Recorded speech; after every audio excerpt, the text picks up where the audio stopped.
Hello, mystical light beings, and welcome to another episode. I'm so excited to see you all today. I have another beautiful question. This email was loaded with questions, so if you see me wearing the same shirt or my voice sounds the exact same, don't judge, honey. Gotta get it done, okay? So this question was actually sent to me 3 years ago. I'm just now getting to some of these questions, but I wanted to go ahead and answer this question. It says, I've been told I have an ability similar to yours.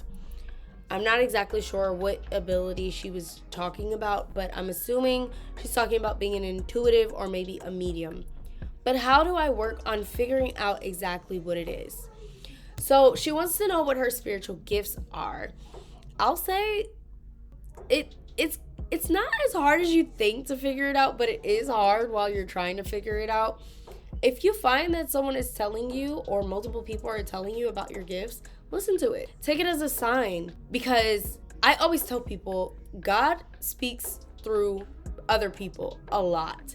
And if you find that the message is being given to you by multiple people who don't know each other, people who are strangers, honey, it's a sign. It's almost as beautiful as getting an angel number sent to you or seeing a spirit animal repeatedly. Take it as a sign when people tell you you're very intuitive, you're very nurturing, you're very therapeutic. When people say these things, these are gifts. If people say you're great at teaching and I learn very easy from you, and you've heard this over and over again, apply that gift more in your life. Take it as a sign. I know in one of these videos we were talking about life path numbers. That is also another confirmation for what you are great at in your life. Sometimes your zodiac can also help you, but life path numbers are very specific to what you are good at and what you thrive in. So if you also see it in your life path number, then you know, wow, let me get to it. Let me get to working on it. I found that my life path number, once I started going to school as a massage therapist, when I graduated, I realized that life path number 11 make great massage therapists. And I was like, what are the odds? And they also make great therapists. And I'm also working towards my degree in psychology. So I was like, I'm naturally drawn to these things. And sometimes you have to ask yourself that, what do you naturally find yourself doing? And I've told people a lot, go interview your friends and say, what do you think are my talents? They might say, you are super funny, you're super entertaining. Maybe you're a great host. Maybe you're a great speaker. See, these are the things you start to find out about yourself when you see yourself from an outer perspective and you start to see, this is what I naturally enjoy doing. This is what I naturally find myself doing in my free time. This is what I am for my family. This is what I am for my friends. And it's beautiful when you start to see yourself outside of the judgment that you've been giving yourself this whole time. And it's very warming when you see how other people see you, especially when they see you in such a beautiful light. It's very warming. So if you want to know what your gifts are, take it as a sign if someone is repeatedly telling you, you've got blah, blah, blah gift, or I noticed that you're great at this. Take that as a sign, okay? Her other question is, how do I grow my spirituality and figure out what this ability is or how it's going to manifest itself in my life? So this question kind of feels a little bit fearful, like, when is it going to happen? Like, it seems kind of scary, you know? I kind of get worried that it's just going to randomly show up. If a gift randomly shows up, the odds are it's not really randomly showing up. You've had it. It's just you kind of put it off and you didn't treasure it or value it or recognize it because you maybe thought it was a normal thing. For me, for example, I've always been intuitive. I've always been psychic. And I didn't think of myself as psychic. I thought everyone had visions. I thought everyone saw things before they happened. And technically, everyone has that ability. It's just some of us happen to be stronger in it, where we're more sensitive to environments and people, and we're more empathetic, and we're heightened empaths. So we experience it at heavier magnitudes. And I like always had these dreams and stuff, but like I said, I didn't consider myself as psychic or as intuitive. I was just like, I am as I am, and everyone else is as they are. Until it started happening 10 times more. And, I ended up seeing a ghost and in my bed. Now, that threw me off because I thought it was my mother, and I confronted her the next day and I was like, hey, Mom, why were you asleep in my bed without a cover on? She's like, I wasn't. And I was like, lady. I got up in the middle of the night and tucked my brother, your son, in. And then I noticed you were still in the bed with your hair and all, and your legs not under the covers. So I definitely saw you, a woman, in the bed. So you saying that you weren't in the bed is crazy. Like, she wasn't. She wasn't in the bed. And let me tell you how I knew. One, because she confirmed she wasn't in the bed. And because, two, I had walked around, and when I think of it, her hair didn't look the way that woman's hair looked. And three, it was very cold in the room. I remember distinctly it was freezing. That's why I woke up, and that's why I tucked in my brother. I was like, it is freezing in this room. Like, oh my God, it's so cold. It was unbelievable. And it was like 2, 3 a.m., maybe 4 a.m. And, the woman was breathing, the woman that I thought was my mother in the bed. And, I went back to sleep. So I knew it wasn't her. And when I had that experience, my mom told me it wasn't me. It clicked in my head. I've been seeing ghosts my whole life. I've been seeing spirits my whole life. I've seen them all around. That's why I used to sleep sometimes like face towards the wall. That's why sometimes I would not like to sleep fully in the dark. That's why sometimes I like to have the TV on or sounds on while I slept. I was like, it makes sense. I've always seen them. It's like all those images just came up. So these gifts that you are experiencing, and maybe sometimes you're scared of, you've been experiencing them your whole life. You are naturally in tune. It's just you need a little bit of tweaking the frequency if you want to tap into it. If you don't, oftentimes a lot of us shut it off anyway. I always say it that we put sunglasses on or glasses and goggles to just change what we see. And sometimes when we're not fully conscious, like maybe we just woke up, or maybe it's the middle of the night and we have to go pee, that's when we're a little bit more open and susceptible to noticing those things in our gifts. If you want to use your gifts more, like I always say, connect better to yourself, and also interview your friends, interview your family. What is something that you notice about me, and see what they all say.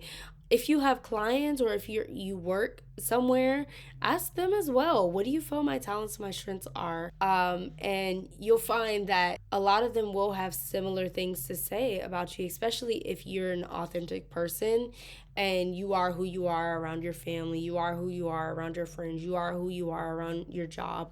Sometimes jobs can be a little tricky because a lot of us do have to be different when we're at work. Me personally, I feel if I can't be who I am at home and the same person that I am at work, obviously I'm not going to dress the same. But if I can't do that, if I can't radiate the frequency of authenticity, I usually am just like, this is not the place for me. But not all of us have that opportunity to do that. So just ask your job, ask your home, ask everybody that you can, what's the first thing that you notice about me? What's the strengths that you notice about me? So that you can figure out what your natural gifts are if you realize that you can't answer the question yourself. I really hope that you end up finding out what your gifts are. And when it comes to manifesting them in your life and how they'll manifest, you never really know how they're going to manifest. But I will say the more you become aware of yourself, the stronger control you'll have over your gifts and when they pop up. And for me personally, I tell spirits, don't come into my home. I don't want you in my home because that's my place of rest. And I do see sometimes as speaking to spirits and mediumship being a job. And it's not that I don't like it, because jobs can still be fun. But when I'm at home, this is time for my family and me. The only ones that are allowed in my home are my family, our spirit that are my family that I've welcomed into my home.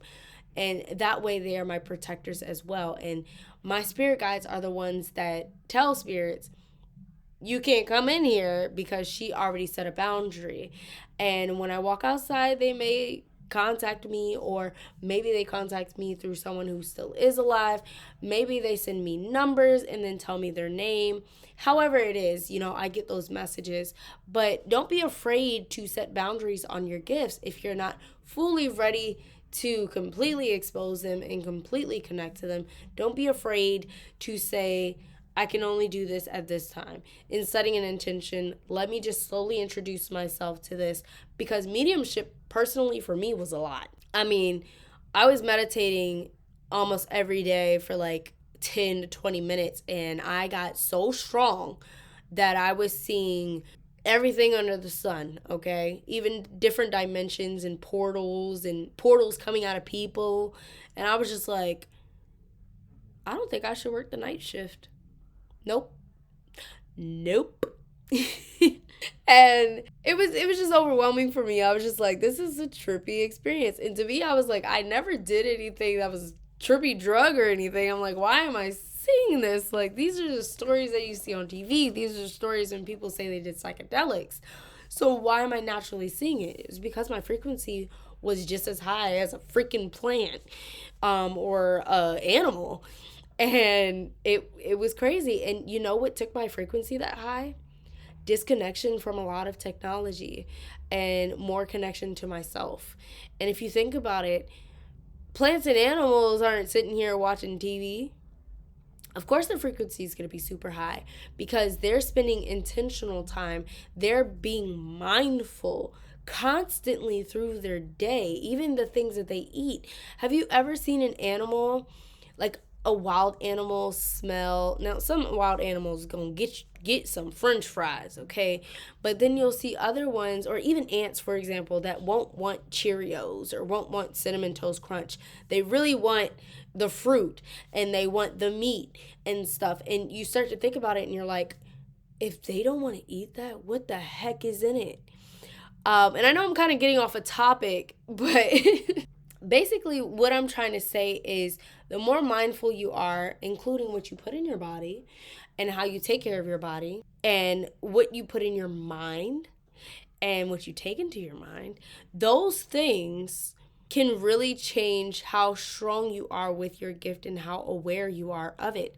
So if you can, I implore you to set aside time dedicated to strengthening your gifts and strengthening your mind overall. And if you don't know what your gifts are, if you can strengthen your mind and be more connected to yourself and know who you are, you will identify your gifts. And it's not going to be 1, 2, or 3 of them. It's going to be a variety of them, because you're living and you're thriving and you're constantly growing. So you want to be more open to your gifts and receiving your gifts and understanding what they are. Connect to yourself and disconnect from technology, at least through a certain amount of time a day. I like to put screen time on my phone where it tells me when I've been on Instagram and Facebook for more than 2 hours. And it sounds crazy thinking that I'm on Instagram and Facebook for 2 hours, but if we don't keep track of how long we're on these things, we'll find out that we've been on it for 4 hours, 5 hours, 6 hours, 7. And it's like, you don't want to beat yourself up for that, but you do want to hold yourself accountable for how you're spending your time. How many episodes are you watching? How long are these episodes? Are they an hour? Because if you watch 6 episodes today, honey, that's 6 hours. And is that something that you really want to be doing with your life? Yes, it's good to watch stuff just to chill, because it's a little hard for us in our society to relax ourselves without putting on something mentally stimulating, because that is just how the society is. But if you can, try to practice setting aside time just for you. I like to do it during the moons, like new moon, full moons, where I really just try to tap into my energy, dance, move my hips, sing. I also like to do karaoke like once a week, where I just sing my little heart out. And my throat chakra is something that I really take pride in. So singing is a way for me to connect to my throat chakra. And even my solar plexus and my sacral chakra, so that's me bringing out that creativity and that power in my voice and all of that. So figuring out how you can best connect to yourself, how you can wind down, how you can ground yourself can help you identify your gifts as well. And if you want to manifest more of your gifts playing an active role in your life, also setting intentional time to strengthen them and identifying them. Don't forget to ask your friends and your family, your loved ones, and just people around you that know you in your life, what do you see my strengths as? Because that also puts things into perspective.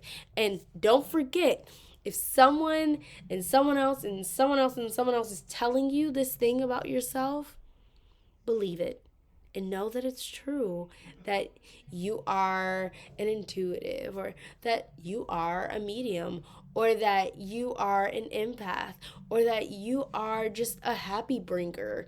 Like you just bring joy, or maybe you're a light source, or you're an exciting person to be around, or you're funny and entertaining. Believe these compliments that people are giving you and mark them down. I did it when I was in massage school, and I realized that most of my clients said I was therapeutic and intuitive. Those are two specific words that people said to me. Your voice is intuitive. Your voice is therapeutic. Your massage is therapeutic. You are super intuitive. You knew things that I never said to you, and the way you worked on me was as if you known my body for years. These are things I can't make up how many times I got them, and marking these compliments down really helped me to see that's my brand, therapeutic and intuitive. So brand yourself like that as well. Try to figure out what people are seeing you as, and if that's something that resonates with you, sometimes you can shift that if it's something that doesn't connect to you. And that is also a huge blessing. I hope this helped.